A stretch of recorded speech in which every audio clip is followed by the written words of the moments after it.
AI is here to stay. Encourage experimentation within your team, even if it makes you uncomfortable that people might be using tools that maybe you're not as proficient in. Experiment yourself, but also encourage that they share how they're using these tools. What are the best prompts? What are the best techniques? What are the best ways that they're using this? And bring it back to the entire team so everybody can learn. You're listening to the Standup from monday.com, where we talk to real leaders every episode to get their sharpest insights. I'm so happy to have Andreas Welsch join us here on the Standup. Andreas is the founder and the Chief AI Strategist of the Intelligence Briefing. And I'm really excited to dig in with you around all things AI, leadership, technology. Super excited to have you on the show. Yeah, thank you so much for having me. It's great to be with you. Awesome. Tell us a little bit, AI is on everybody's minds right now. Tell us how you are seeing now this kind of new wave of interest. Like, what are you hearing in the market? What are things that you're hearing people talk about when they talk about AI? So I see lots of leaders be interested and curious. How do we use this actually? Everybody seems to be talking about this. If I talk to my buddies on the golf course, they mention they're using this stuff, right? They pull out their phone, they show me what they did with ChatGPT or Claude. We've never had that kind of access to technology before in the same way. But I think at the same time, they also wonder for themselves, well, where should I start, right? I keep seeing all these things. I keep hearing in my industry media, in journals, in publications that I read, that everybody seems to be doing AI. But what does that even mean? How is it relevant in my business? So that's the biggest question that I see leaders ask at the moment on how do we actually get started? And I think that's really interesting because one of the biggest challenges with any new technology is adoption, right? And like you said, you're seeing people just whip out their phone to talk about ChatGPT in a second. How do you then make that transition between adoption, business goals, and thinking about how do we make sure that we're adopting the technology in a way that improves and aligns with the business and helps a business achieve their goals rather than necessarily kind of being relegated to small, mundane tasks? How do we really kind of drive that kind of transformation?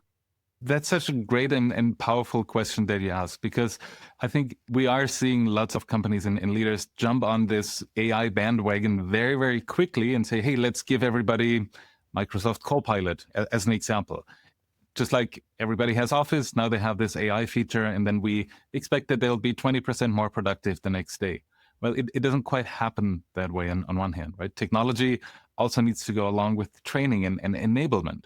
But even before you get there, I think the big question that you should be asking as a business leader is, where do we even want to go in the next 12 to 36 months as a business? How do we want to develop? Do we want to increase our revenue? How do we want to reduce our cost? And then look for strategic ways how we can use technology, for example, AI or others as well, to achieve these goals. I think it's smart, and it's the best practice of any business strategy to always start at those early stages. What is our goal and how are we going to achieve it? So if we think about that, once you've identified, let's say you have this kind of big strategic goal, how do you even start to navigate the technology landscape? How do you start to figure out, okay, we know what the goal is. Now what kind of technology should we adopting rather than necessarily just doling out licenses, right? How do you even start to understand that world?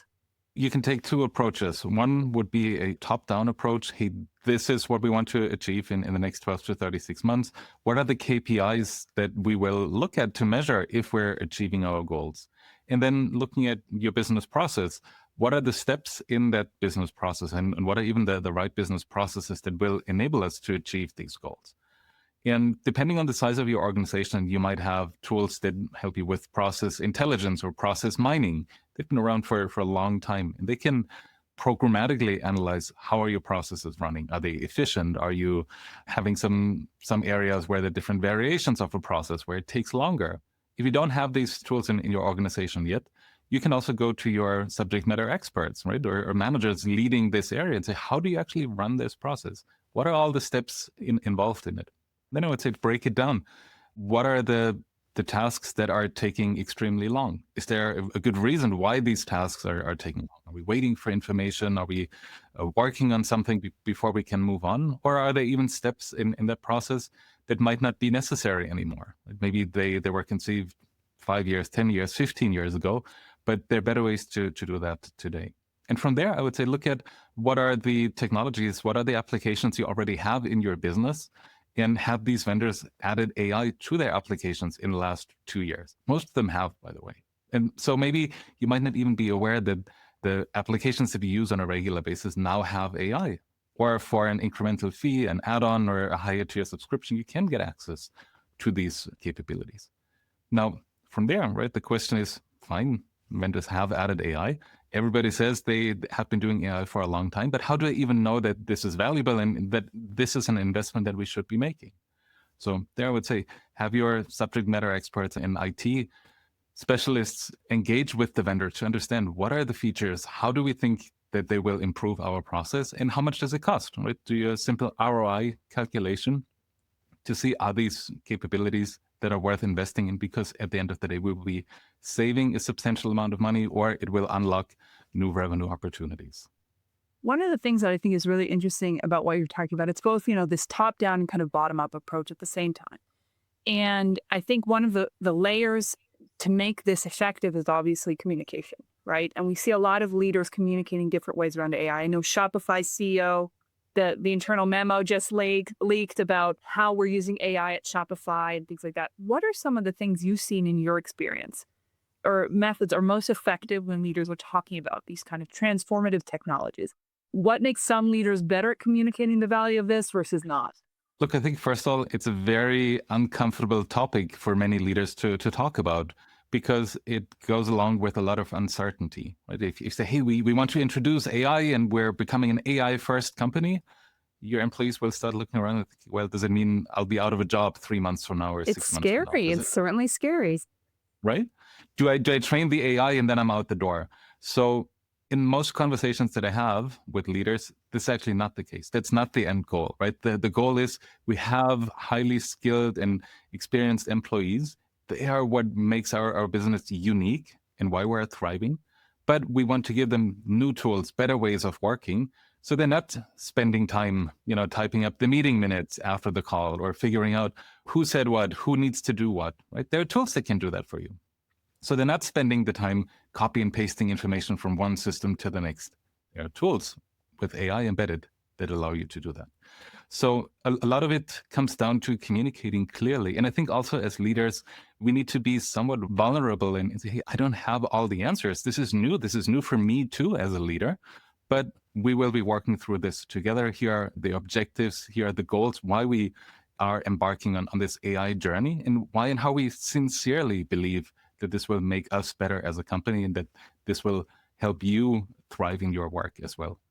What are some other characteristics or facets of leadership that you think are going to be much more important or take a different level of prominence now that we're in this new world or new age of AI? To me, one of the important aspects is how do we actually work with these hybrid teams and how do we lead hybrid teams of humans and AI? We've had technology in the workplace for a long time. You can say with automation, robotic process automation, for example, we've had this kind of technology there where the most repetitive tasks have been automated already. But I think now we're adding AI that can reason, that can quote unquote think or mimic thinking, that can make more tangible recommendations, more sophisticated recommendations. That can also implement these recommendations if the user in front of the screen asks them to do it. So at the same time, though, if you look at generative AI, large language models, tools like ChatGPT, Copilot, and the like, we also know that they are not 100% perfect 100% of the time in their responses. So I think one of the challenges will be how can, on one hand, our employees trust the output that they get from these systems? There's a baseline or a base level of knowledge that they will need to have and a base level of literacy to know that these tools are not infallible. But then also from a leadership point of view, if I receive information, what is that standard of quality that I expect of my team? Right? It's not something new. We've had that for a long time, just working with people. But I think now, on one hand, because of the increased load on communication, workload, and so on, it's easier for employees to delegate tasks to AI and then take the output verbatim. So I've experienced that in my roles in work lately, where I get a draft. It's like, hey, can you review this? Also from different business partners. And you can tell that the other person has used generative AI to create it. It's not great. It's also not bad. But somewhere in between, it's missing something. So you're sitting there and you're the one reviewing it. You're the one giving feedback. Where I believe those that send you the information could have done the due diligence. So I think as leaders, we need to establish, again, standards and guidelines for what we believe in and want to see as good work. So those that are delivering the work have a framework to go by. And again, it reduces the burden on us as leaders seeing the information or receiving the information in the end. I said to my team the other day, we had a discussion around AI tools. And I said, you can't outsource your thinking. You know, it's the same idea. Like, you can't Yeah. just take it for what it is. You need to use your strategic understanding, your critical thinking, your editorial skills to really refine it. Absolutely. And I believe in a way, even as individual contributors, we are becoming managers. We are becoming leaders. We need to learn how we phrase these questions. What is the intent that I have to begin with? How do I put this in words that another person or that another system can easily understand and take action on? Absolutely critical. In this era where everything sounds the same around AI in some ways, like you see a lot of the same kind of discussions over and over. What's the most overhyped trend around or discussion around AI versus underhyped? One of the most overhyped trends that I see is agentic AI. You have lots of vendors, you have lots of influencers talking about the technology, but we're so early in the maturity curve that we are just about to see the first real implementations on an enterprise level and enterprise scale. The most underhyped, I think, is really helping employees learn how to use these tools in a way that is different, right? We're interacting with these systems in different ways than we have been for the last 20, 30 years. It's not point and click. It's not filling out form fields. It's a lot more conversational. So how can we train employees to have this conversation with their AI software to get to the good results that they need? Different players in the industry have different interests, right? It seems there's something new and something more groundbreaking than the last. But where the real magic happens, where the value is created, is when you put this into a business context, when you can make it measurable and when you can have demonstrable outcomes. For sure. I'd love to shift to a section of our podcast called How I Failed. And it can be out of your personal life, it can be out of your professional life, but I'd love to hear about a time where something you led or something you were involved in didn't go as planned. And what did you learn from it? So one of the times where I failed as a leader leading an AI program was when we were working on a prototype to help organizations close their open purchase orders at the end of the year. We were working very closely with the development team working on procurement software. And we had been working on data, refining the model, all these things for a good amount of time. And then the time came to loop in more experts, more stakeholders from that business area. But all of a sudden, things started to hit a roadblock. They're not available. We don't have the experts that we can give you. They need to work on other things that are more important. Well, come back in a week, come back in a month.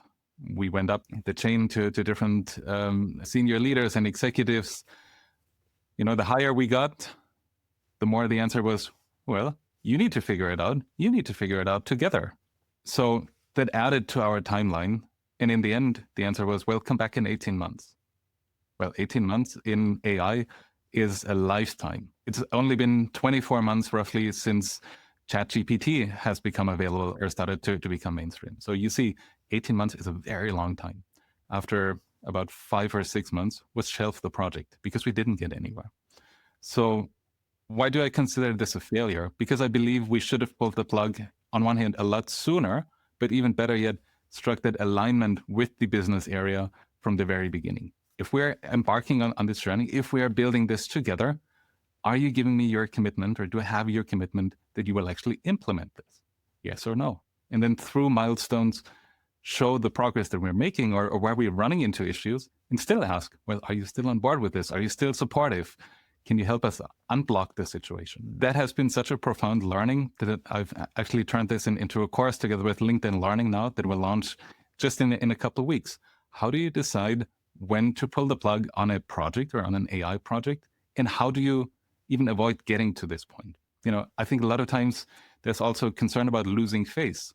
We committed upwards, that we are doing this, that this will be successful, that we will be able to implement this, that we'll be able to impact KPIs. And then all of a sudden we need to walk back and say, well, maybe the data isn't so good. Maybe we're not getting the resources. Maybe we're running into other issues. Not such a great conversation to have. But it also takes a culture of experimentation and being okay with failure and knowing that not every AI project will succeed. I'm taking that as my mission to share it with others that, yes, hey, there are risks in projects, in AI projects, but you need to communicate them clearly from the beginning, and you need to ensure that you have your stakeholders buy in throughout the entire project. It's the basics of how do technologists and business teams work together? How do we set up projects and programs? How do we do change management? How do we do enablement, bring the people along on our journey? Yesterday, it was machine learning. Today, it might be generative AI. Tomorrow, it might be agentic AI. And the day after, it might be quantum computing. Who knows? It's a matter of how do we build that muscle internally and the capability to have that dialogue and make progress together on the right things. Very cool. And then we'll go into the professional fire round, just a couple of really, really quick questions. Mhm. One thing that leaders should stop doing tomorrow. Pretty simple. Stop a project when it does not contribute to the business. Love that. What is one piece of advice you would give a director or VP on creating an AI-friendly culture? AI is here to stay. Encourage experimentation within your team, even if it makes you uncomfortable that people might be using tools that maybe you're not as proficient in. Experiment yourself, but also encourage that they share how they're using these tools. What are the best prompts? What are the best techniques? What are the best ways that they're using this? And bring it back to the entire team so everybody can learn.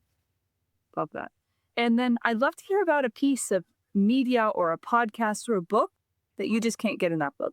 Well, I hope that if you're listening to this show, you won't be able to get enough of the AI Leadership Handbook, in which I lay out the 9 aspects of how you can turn technology hype into business outcomes.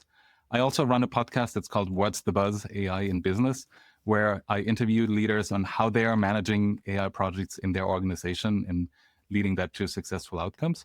Those are the ones that I'm super excited about and passionate, and I hope you will find value in them as well. That's awesome. And other than the book and listening to your podcast, anywhere else that our readers or our listeners can hear more from you? So feel free to follow me on LinkedIn. I'm a top voice there. I post every day on the topic of making AI tangible in business and how you can do that. You can get more information on my website, intelligence-briefing.com. I'm always excited to hear from listeners and also see how I can help them through tailored keynotes and workshops and trainings to bring that topic of AI to their leadership teams and to their organizations so they turn hype into outcome. Amazing. Andreas, thank you so much for joining us on the show. It was a pleasure speaking with you. Likewise. Thank you so much for having me on. Today, I sat down with Andreas Welsch. Andreas works with companies all over the world to help them understand how to implement AI in their work and transform their business. And I was struck by a couple lessons. The first, how important it is, just like with any other technology, thinking top down and bottom up. One, leaders need to be thinking about the KPIs they're trying to set and the business outcomes they're trying to reach, while at the same time, bottom up, really digging into what is going on, what are the processes, how are employees using the technology, and what do they need to succeed. The second is Andreas spoke a lot about pulling the plug on projects, which is an essential yet never talked about skill amongst leaders, often because we want to save face or we're worried about pulling the plug on a project that we've been so vocal about. Andreas spoke so eloquently about why it's important to pull the plug on some projects and how do you do that effectively. AI is here to stay. It's not going anywhere. So I think it's really important to keep a finger on the pulse and understand where is this technology going, how is it going to transform our work, and why the next few months, not necessarily years, are going to be amazing in terms of transformations that we're going to be seeing. Our next stand-up is in 2 weeks. Before you go, if you found this episode thought-provoking, consider subscribing wherever you get your podcasts. For more information about our conversation or more takeaways to help with all the leadership roles you play, visit monday.com or sign up for our newsletter. Links are in the show notes. We'll see you at our next stand-up.